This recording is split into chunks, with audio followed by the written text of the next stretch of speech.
Fala pessoal, tô passando aqui, vou tentar ser breve para a gente falar desse card do UFC 308, que infelizmente não foi bom para os brasileiros, mas que trouxe grandes lutas, e eu vou tentar só passar um pente fino rapidinho, para de repente você que não acompanhou o card inteiro, né? Pô, a gente começou com o Renato Fakhretdinov enfrentando o Carlos Leal, pô, foi uma guerra. Na bancada eu tava com o Vitor Miranda e com o mestre Carlão Barreto, né? Os três pontuaram a luta para o Carlos Leal, 29-28, nós vimos que não foi isso que aconteceu. Dos três juízes, um deu 30-27 para o Fakhretdinov, que para mim não poderia acontecer, porque um round foi muito claro para o Carlos Leal, e dois juízes deram 29-28 para o Fakhretdinov. Até aí, com todo respeito, para mim é até aceitável. Apesar de eu ter visto a vitória do brasileiro, eu acho que um 29-28, pelo o enredo que a luta teve, ok, dá até para... Agora um 30-27 foi assustador para mim. Agora, eu acho que o Carlos Leal ele trouxe um ótimo cartão de visitas, aceitou a luta com poucos dias, entregou uma verdadeira guerra. Então o Brasil começou perdendo, mas se apresentando bem. Então, primeira luta, vitória do Renato Fakhretdinov na decisão unânime.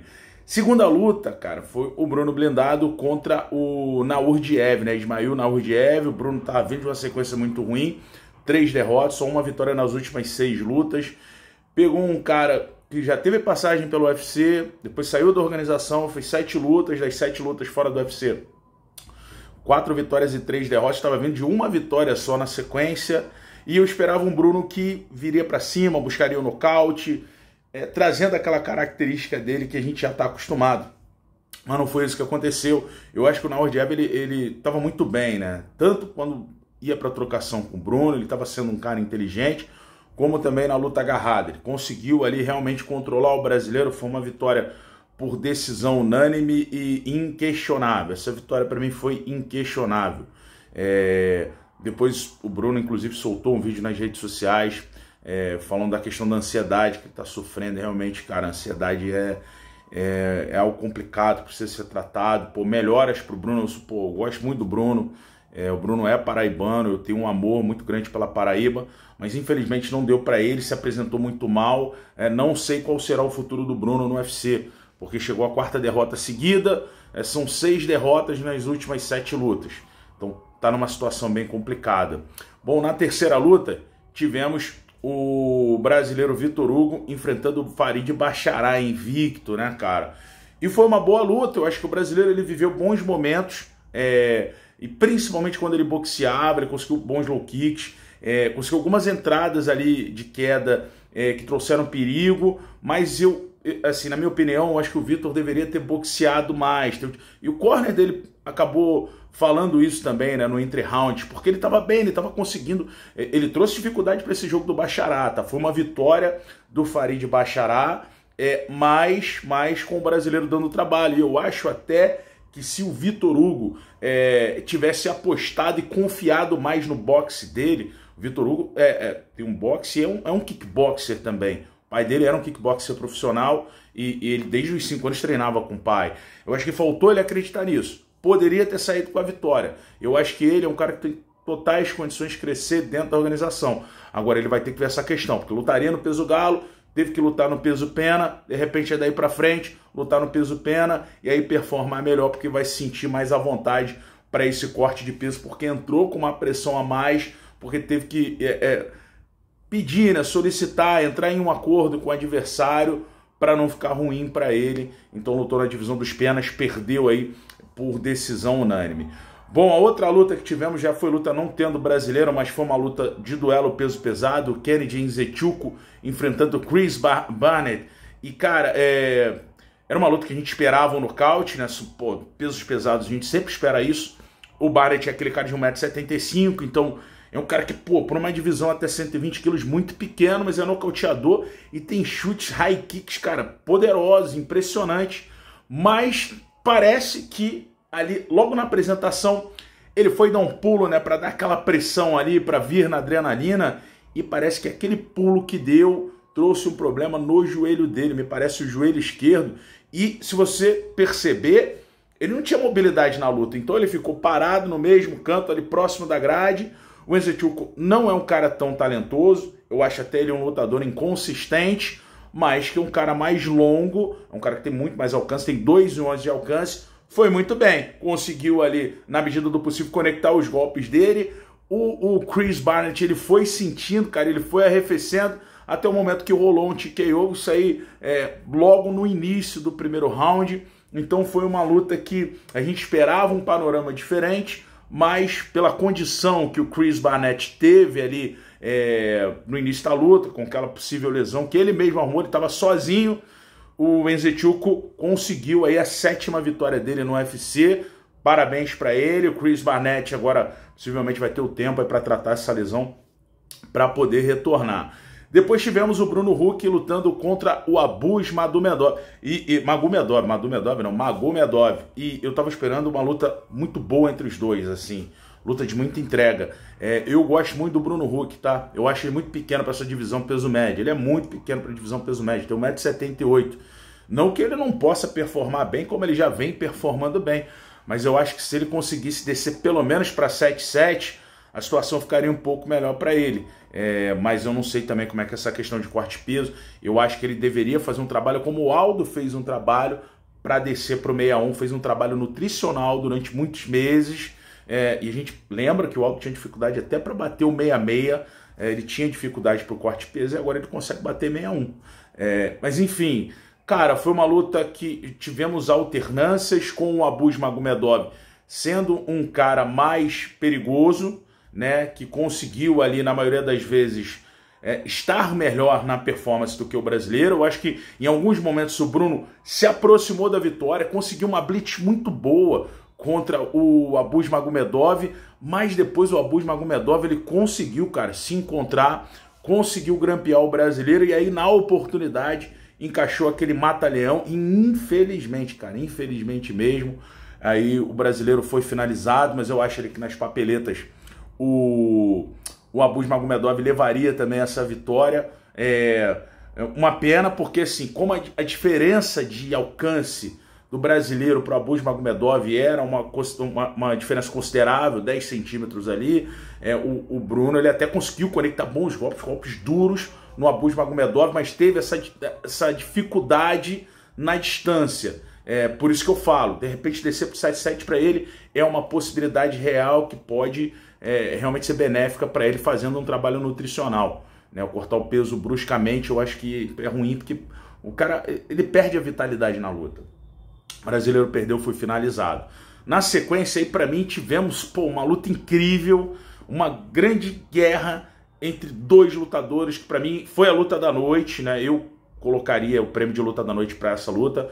O Mateusz Rebetski enfrentando o Mictbek Orobai, meu irmão. Foi uma verdadeira guerra do início ao fim. O Mateusz Rebetski, muito guerreiro, ele não é um striker de excelência, mas tem golpes duros, consegue lançar bons overhands, conseguiu alguns cruzados poderosos, um deles, inclusive, tocou ali abaixo do olho do Mictbek, eu até brinquei, meu irmão, deixou mais marcado que o beijo da Xuxa. Ficou já no primeiro round, no final do primeiro round, quando veio do primeiro para o segundo, o olho dele já fechado de um lado. Então, foi uma guerra entre os dois, cara, acho que uma das melhores lutas que eu já narrei até hoje, tá? Tinha hora que eu tava narrando de pé, pra vocês terem uma noção. E venceu por decisão dividida o Mateusz Rebetski. Eu acho que eu vi a vitória dele. Eu acho que por mais que o Mictbek Orobai no terceiro round, na reta final, viveu um bom momento, mas o Mateusz Rebetski foi ele que se aproximou da vitória naquele terceiro round. Achei que ele conseguiria um nocaute técnico, acabou não acontecendo, mas ele ficou com a vitória pela decisão dividida. E aí foi uma grande guerra, cara. Que luta incrível entre esses dois. E agora eu tô curioso para a sequência do Mateusz Rebetski na organização, lembrando que eles lutaram no peso combinado, né? Eu acho que foi, eu não sei se foi até 72,5 ou 73 quilos, seria de 70. Depois tivemos o Rafael dos Anjos, né? O Rafael dos Anjos que pegaria o Geoff Neal, essa luta na categoria até 77 quilos, Geoff Neal 10º colocado do ranking até 77 quilos, e aí, meu irmão, pô, o Rafa, logo no início da luta, sentiu uma lesão no joelho esquerdo. O Geoff Neal estava melhor, tá? Independente disso, o Geoff Neal estava muito melhor do que o Rafael na luta. Conseguiu conectar bons golpes, é muito rápido o Geoff Neal, contra-golpeador. Conseguiu ali trazer dano para o brasileiro logo no início, chegou a trabalhar por cima. E aí na segunda blitz do Geoff Neal, o Rafael, que possivelmente já tinha lesionado durante a luta ali, aquele joelho, ele acabou sentindo e aí encerrou ali, não teve como continuar. Última luta do card preliminar, pô, tivemos outro estreante, tivemos o Carlos Leal na primeira luta, encerrando o preliminar o Rafael Cerqueira, pegando o Ibo Aslan, que é um striker que tem, assim, não é um cara de excelência, tá, o Ibo Aslan, mas é um bom striker também, né, que conseguiu a vitória sobre o Rafael Cerqueira de maneira impressionante, com poucos segundos, acho que foram 35 segundos, né, para conseguir a vitória. Foi uma blitz inicial, o Ibo Aslan já começou pressionando o brasileiro ali, empurrando o brasileiro próximo das grades. O Rafael largou um low kick, fazendo aquele check para marcar, só que deixou a guarda baixa. Deixou a guarda baixa, cruzado entrou e entrou na têmpora. Se você perceber na repetição, quando o cruzado entra, os olhos do Rafael já cruzam. Possivelmente, por que ele engoliu vários golpes ali na sequência? Ele já estava enxergando os 3 Ibo Aslan. Ele não estava conseguindo focar mais. E acontece realmente isso, porque o seu cérebro, ele chacoalha dentro da caixa craniana. É isso que acontece, e a visão dele possivelmente ficou embaralhada. O Ibo Aslan, que é um cara com poder de nocaute, é um cara que todas as vitórias dele foram por nocaute, inclusive essa. Não teve jeito, meu irmão. Acelerou, destravou a metralhadora e aí soltou cruzados em cima, upper, trabalhou golpes no corpo, até que o Mark Goddard pediu para o brasileiro reagir, ele estava só se defendendo, não reagia, TKO, fim de linha, e aí a vitória do Ibo Aslan, segunda vitória dele na organização, acho que é a 6ª vitória seguida do Ibo Aslan. Bom, no card principal, e eu havia falado, eu gosto muito do Chara, tá? Eu acho que estavam menosprezando o Chara. Ah, agora ele vai ter um desafio de verdade, agora eu quero ver, agora ele encontrou uma criptonita e tal. Mas assim, cara, o Chara é um lutador talentoso. Pode não ser o melhor, mas é um lutador talentoso. E na minha análise, lá no meu palpite no Fantasy, eu coloquei a vitória para o Chara Magomedov. E ela aconteceu. E com uma performance impressionante. Eu falo, esse cara é de verdade. O Chara Magomedov é de verdade. Cara, e a maneira que ele nocauteou o Armen Petrosyan foi impressionante. Que ele soltou um rodado para um lado, o Petrosyan ali conseguiu defender, estava tentando soltar o cruzado, ele já girou para o outro lado, meu irmão. E soltou outra rodada aí. Essa parte de trás da mão pegou na lateral da cabeça dele com uma força impressionante. E aí o Armen Petrosyan, ele já caiu ali, meu irmão, com o GPS totalmente fora de rota. E aí não teve jeito, o árbitro foi muito bem interromper aquela luta. Depois tivemos o vitória do Chara, né, por nocaute. Depois tivemos Danig e Lerone Murphy. Eu confesso que eu estava torcendo para o Danig, mas o Lerone Murphy é um lutador realmente muito perigoso, né? Ele é um cara muito rápido, tem mãos poderosas. Foi uma grande apresentação dele. Um cara que mantém a invencibilidade. E eu acho que o próximo passo para o Lerone Murphy é pegar um cara realmente do top 10. Eu acho que ele merece um cara do top 10 agora, depois da apresentação dele, e de vencer um cara como o Danig, que havia feito uma grande batalha contra o Diego Lopes, meu irmão, que é seria, né, o próximo desafiante do cinturão dos pênaltis. Eu não sei agora porque daqui a pouquinho a gente vai falar. O Topuria falou de outro nome. Você que assistiu aí, de repente você sabe que o Volkanovski subiu no octógono. Mas vamos dar sequência aqui. Ankalaev e Alexander Rakic. Bom, eu achei que o primeiro round do Rakic foi muito bem, né? Ele foi melhor do que o Magomed Ankalaev, se movimentou bastante. O Ankalaev é um cara muito burocrático, não é um cara de volume de golpes. Ele é um lutador mais paciente, mais contragolpeador. Confesso que eu não gosto do estilo de luta dele. Não vejo ele como um grande atrativo para chamar público numa disputa de cinturão, mas enfim, é o primeiro colocado do ranking, venceu mais uma, né? Então foi um cara que conseguiu vencer e eu não sei se ele terá o title shot num futuro curto, mas, cara, é a bola da vez, não tem o que fazer. Eu achei que o Alexander Rakic deu uma arrefecida, acabou engolindo alguns golpes no segundo round. Eu acho que o corner dele errou. Quando falou que ele estava vencendo ali também o segundo round, para mim ele perdeu o segundo round, e no terceiro round também.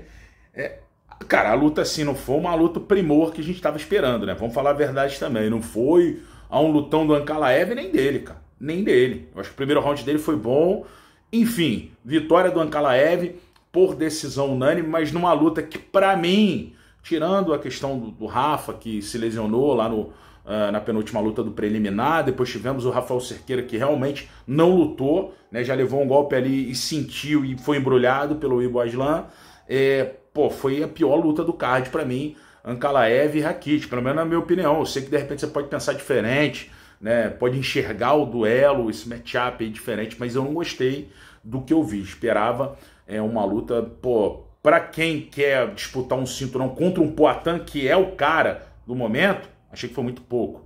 Meu irmão, como main event, eu havia falado, o Lobo está faminto e o Khamzat Chimaev é um cara que merece sim estar ali naquele top 5 e pela história dele, pelo enredo, pode até ser o próximo title shot. Eu não sei se ele vai ter mais uma luta para esse title shot ou vai ganhar esse title shot direto, tá? Porque merece que isso aconteça. Performance dominante contra um dos maiores de todos os tempos do UFC. Ele conseguiu embrulhar para presente o Robert Whittaker. Foi exatamente isso que aconteceu. Embrulhou para presente, dominou e aí não teve jeito. Tem uma pressão danada ali na mandíbula. Eu achei até que era cervical na hora, porque ficou meio encoberto, né?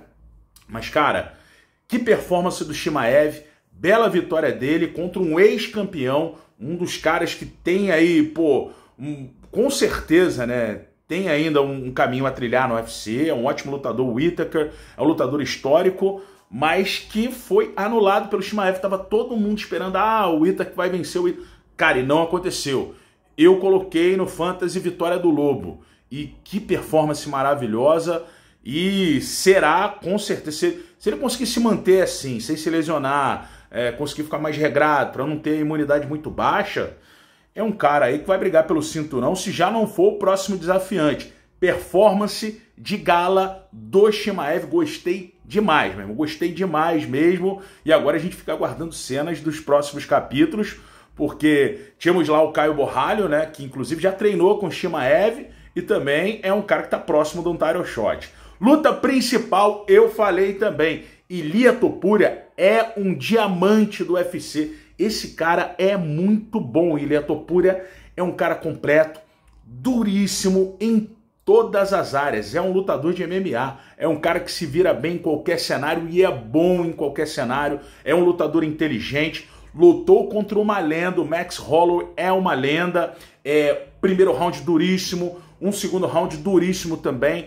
Eu sei que na transmissão a galera pontuou pro Max Holloway, creio que o primeiro e o segundo round, que eu me lembro, né, a Tainara e o Vitor, eu inclusive vi diferente, vi o segundo round diferente, inclusive pontuei pro Topuria, e depois, meu irmão, no terceiro round, o Topuria simplesmente, ele se tornou o primeiro cara na história a nocautear o Max Holloway, que estava fazendo a luta dele de número 30 do UFC, é isso, luta de número 30 do UFC, e foi a primeira vez que ele foi nocauteado.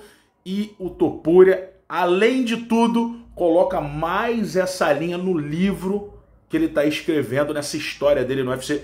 Vou falar para vocês aqui, o Ilia Topuria é um futuro Hall da Fama do UFC, porque o legado desse cara será ainda maior.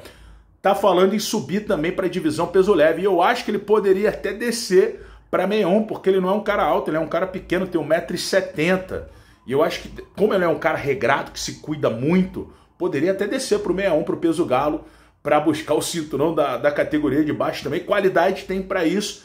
Mas, cara, eu gostei muito desse card, tirando a lesão do Rafa, tirando a performance dos brasileiros que perderam, com exceção do Carlos Leal, que para mim venceu a luta. Eu, inclusive, no Fantasy coloquei a vitória pro Facrete de 9, mas na luta o brasileiro para mim venceu, marquei 29-28 para ele, mas assim, não achei um absurdo ser ao contrário, porque assim, os juízes ali, cada um enxerga de um ângulo, né? Mas para mim, Carlos Leal venceu, 29-28. Eu achei o card muito bom. Tivemos ótimas lutas, eu já estava esperando um card desse nível, com ótimas lutas, com boas apresentações. E, cara, eu fiquei muito feliz de ter participado, ter tido mais essa oportunidade. Sou um cara que eu sempre estou estudando, estou buscando me aprimorar, estou buscando aprender. A oportunidade surgiu e eu sou muito feliz com isso, porque assim como você, que é um fã do UFC e acompanha, eu era esse cara de todo sábado estar me reunindo com os meus amigos, a gente fazia churrasquinho na casa da minha mãe, ou ia para algum barzinho para poder acompanhar, e hoje eu vivo um sonho diferente. Pô, sendo narrador do maior e melhor evento de MMA do planeta. Foi isso, um pequeno resumo aqui de tudo que aconteceu. E semana que vem eu estarei, né? Semana que vem é a folga do André. Estarei narrando o Fight Night com ótimas lutas e esperando a audiência de vocês, beleza? A gente vai aos poucos aqui trazendo mais vídeos para o canal. Esse aqui eu tô do hotel, como vocês estão percebendo. Então não deu para ilustrar, não deu para colocar nada. Mas vou tentar trazer na quinta-feira ou na quarta-feira a análise do card, do próximo card, o card do final de semana que vem, para vocês conferirem, beleza? Tamo junto, beijo do gordo e a gente se encontra no UFC Fight Pass.